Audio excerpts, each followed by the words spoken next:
ஆம், பிரியமானவர்களே, கர்த்தர் உங்களை ஆசீர்வதிப்பார். இயேசு கிறிஸ்துவுக்கு எது ஊழியம் என்பதை விவரமாக கேளுங்கள் பிரியமானவர்களே. டாக்டர்கள் மருந்து கொடுக்கிறார்கள் என்றால், குடல் வாய் வழியாக கொடுக்க முடியவில்லை என்றால், அஜீரணம் ஆகிறது என்றால், இன்னொரு வழி இருக்கிறது. Glucose vein injection.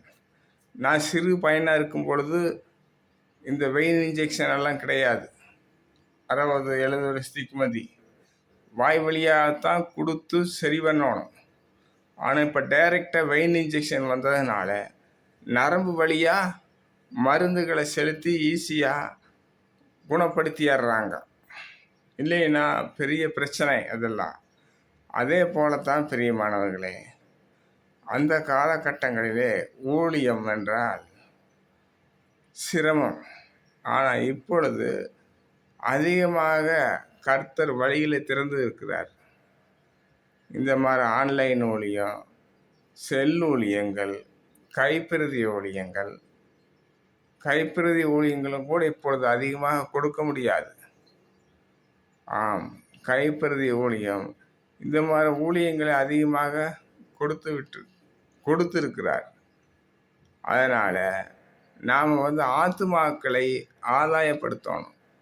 ஒரு ஆத்மாவின் விலை உலகத்தை காட்டிலும் விலை அதிகம் கடலுடைய பார்வையில். பரலோக ராஜ்யத்தில் மிகுந்த சந்தோஷம் எப்படி உண்டாகிறது?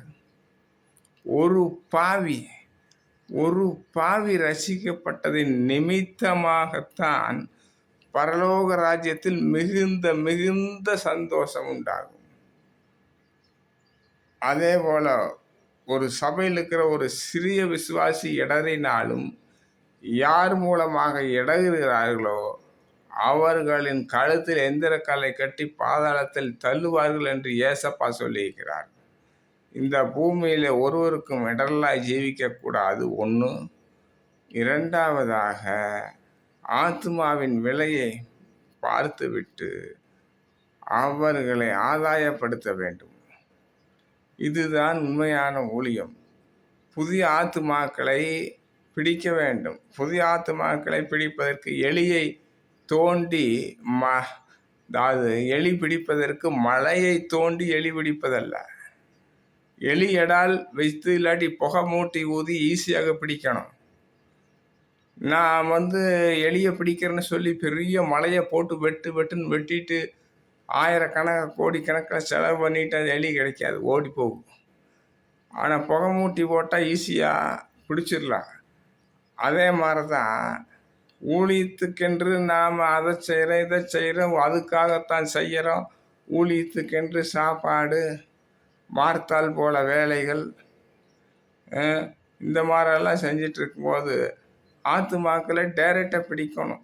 அப்போத்தான் பரலோக ராஜ்யத்தில் மிகுந்த சந்தோஷம் ஒரு ஆத்மாவன் தான். அதனால் கர்த்தர் உங்களை ஆசீர்வதிப்பார். அப்படியாக ஆத்துமாக்களை சம்பாதிக்க வேண்டும் பிரியமானவர்களே. ரட்சிக்கப்படுங்க. ஆன்லைனில் ஊழியம் செய்யுங்கள். ஆமேன். கர்த்தர் உங்களை ஆசீர்வதிப்பார். ஆமேன். இது எல்லாத்துக்கும் சப்ஸ்கிரைப் பண்ணுங்கள்.